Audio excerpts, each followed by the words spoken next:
Olá, pessoal! Vamos dar início agora à nossa aula número 2. O objetivo dessa aula é explicar sobre os princípios da APPCC. São 7 princípios, como nós vimos na última aula. Nós vamos abordar cada um deles nessa aula e também deixarei um exemplo de caso, um estudo de caso para vocês no material em anexo. Princípio número 1. A análise de perigos e medidas preventivas. É necessário fazer um levantamento de todos os possíveis perigos associados em cada uma das etapas do fluxograma do processo. Com base na experiência dos membros da equipe multidisciplinar e nas informações da legislação do produto, são identificados todos os perigos existentes, como microbiológico, químico e físico, relacionados a cada etapa do processo. É relevante determinar o risco e a severidade relativos a cada etapa do processo. Para determinar o risco, avalia-se sobre a possibilidade de ocorrer o perigo de alguma etapa do processo de produção. Classifica-se o risco pela severidade do tamanho do perigo. Ela pode ser baixa, média ou alta. Por fim, é possível criar medidas preventivas, ou seja, maneiras de prevenir que o perigo não atinja o alimento. Então, esse princípio 1 vai nortear toda a criação da nossa APPCC. Para poder atender o princípio 1, é necessário preencher o formulário F. O formulário F é o fluxograma de processo e essa operação foi realizada por toda a equipe. A APPCC é formada para a busca de informações sobre o processo de produção dos alimentos e suas principais variáveis. Essa operação culmina na formatação do fluxo de produção com o destaque de variáveis do processo. Há uma validação do fluxograma. Essa operação foi realizada também pela equipe da APPCC e teve por objetivo confirmar que o que foi escrito corresponde à realidade observada. Assim, é necessário que a equipe acompanhe passo a passo o processamento do produto-alvo da implementação do sistema da APPCC. Então, o estudo de caso que eu apresento para vocês é um estudo de uma empresa que produz polpa de fruta. E esse caso tem material no nosso estudo de caso que está anexado na aula dessa semana. E aí está o fluxograma. Então, o fluxograma ele tem o início desde quando a fruta chega no meu sistema. Vejo que tem PCC1, PCC2, PCC3, PCC4, PCC5 e tem os PCs. PC é um ponto de controle que a empresa determina e PCC é um ponto de controle crítico. Tá? Então, receba a fruta in natura, recepção, pesagem, pré-lavagem, seleção, lavagem 1, lavagem 2, lavagem 3, despolpamento, refinamento, pesagem e adição de aditivos. Aí passa por um tambor, uma câmara de congelamento, descongelamento e volta para o invase. Veja que esses PCs em branco são devidos para a empresa e nós devemos controlar também, que é um ponto de controle. Tá? Segunda parte da etapa ali, depois do invase, acondicionamento das caixas plásticas, túnel de congelamento, câmara de pedidos e expedição. Então, todo esse sistema foi montado pela equipe que atua na criação da PPCC e a empresa colabora com os PCs. Nosso princípio 2, identificar os pontos críticos, que são os PCCs, e aplicar a árvore decisória. Um PCC é uma etapa na qual um controle pode ser aplicado, sendo essencial prevenir ou eliminar um perigo relativo à segurança dos alimentos, reduzi-lo ou manter em nível aceitável. Para identificar os PCCs no estudo, utiliza-se uma árvore decisória, que consiste em fazer uma série de perguntas para cada etapa da elaboração do produto. Então, nós vamos ficar perguntando o que pode ser feito para melhorar, o que pode ser feito para poder atingir essa etapa, ou que o ponto crítico fique dentro do aceitável. Os pontos críticos de controle sugerem uma análise de risco crítica. Existem algumas partes do processo ou equipamento que a empresa quer monitorar. E esses não são pontos críticos de controle, mas são pontos de controle. E são pontos de controle chamados ponto de controle de qualidade, que são os PCs que já tinha no organograma, no fluxograma que eu mostrei. E são controlados para evitar que o desvio dos PCCs que protegem a saúde pública. Então, PCC protege a saúde pública, PC é um ponto de controle da empresa. E aí, o formulário H é feito essas perguntas. Olha lá, recepção. O que pode ter ali? Qual é o perigo? Perigo de resíduo de agroquímico. Qual a justificativa? Os produtores que desconhecem a aplicação de agroquímicos, até conhecem, né? Que não são autorizados, ou que não respeitam o período de carência de aplicação da colheita. Isso pode acontecer. Com a severidade é baixa, o risco é baixo.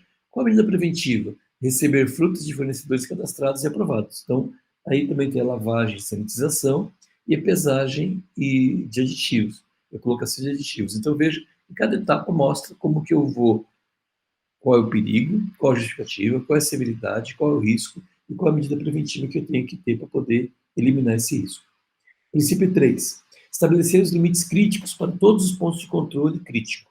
Os limites críticos são valores máximos ou mínimos atribuídos para cada parâmetro selecionado.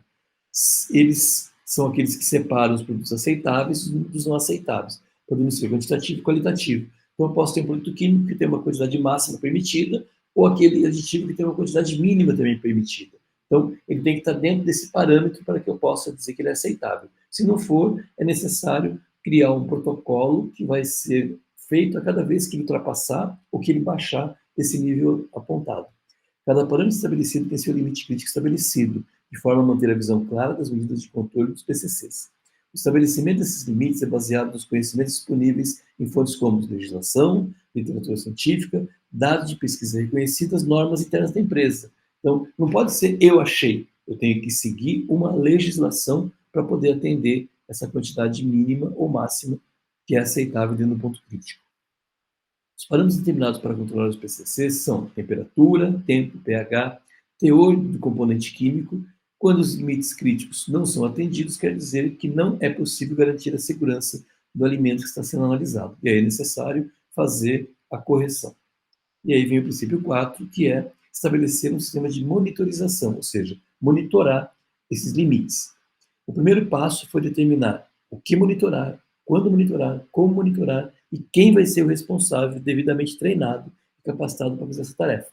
Para assegurar que as medidas de controle operem como planejado nos PCCs e detectem qualquer perda de controle, é necessário definir um sistema de monitoramento dos PCCs. Toda monitoração deve ser devidamente registrada para que se tenha um histórico da monitoração. Então, eu posso colocar um sensor, posso colocar um termômetro, posso fazer uma análise visual, mas notado o que foi detectado para poder fazer o acompanhamento. Princípio 5. Estabelecer as ações corretivas. Então, cada vez que um parâmetro é ultrapassado ou não, ou seja, para cima ou para baixo, deve ter uma ação corretiva.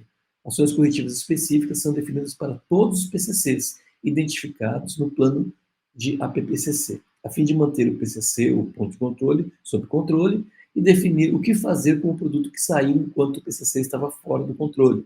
Ou seja, o que eu faço com o produto que tinha mais produto químico que poderia ter? Eu faço com o produto que tem menos produto químico que poderia ter? Eu devo colocar um desvio no processo no qual ele recebe mais produto químico? Eu devo colocar um desvio no processo, que é feita uma lavagem para retirar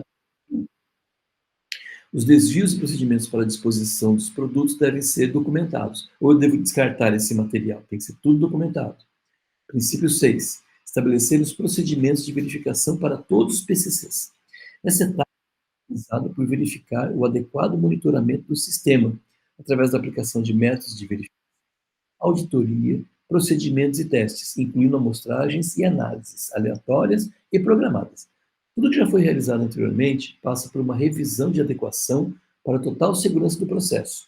A verificação consiste na utilização de análises microbiológicas tradicionais, que podem até ser demoradas, mas são muito mais seguras e possuem respaldo na legislação.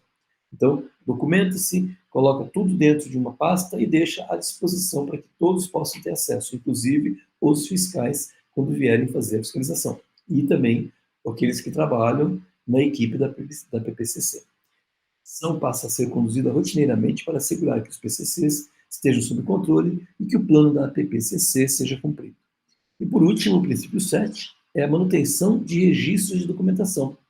O procedimento deve ser documentado e arquivado em local de fácil acesso, para que toda equipe que se sinta envolvida possa ter acesso a ele, facilitar também uma auditoria e ter também os registros de atividade de monitoramento dos pontos de controle para fiscais e para a equipe, até para os proprietários da empresa também, para que eles possam verificar como está acontecendo o processo de análise de pontos críticos e de qualidade do produto deles, das ações corretivas relacionadas aos desvios e das modificações dos sistemas que foram feitos. Quais desvios foram feitos para poder atender não só a legislação, como o ponto crítico que está sendo definido. Essas informações serão mantidas para acompanhamento e revisões subsequentes, porque a PPCC deve ser revista sempre para poder melhorar e fazer um acompanhamento devido. A aula dessa semana era para explicar esse processo da PPCC. Postei também um material de pesquisa, de estudo, de casos na plataforma. E a segunda atividade para vocês. Não se esqueçam que o prazo de entrega das atividades será sempre de 13 dias após a postagem da aula. Desejo a todos uma ótima semana. Nos encontramos na aula 3 para continuar o nosso processo de aprendizagem e de entendimento sobre análise de risco na indústria de alimentos. Uma ótima semana a todos. Abraço.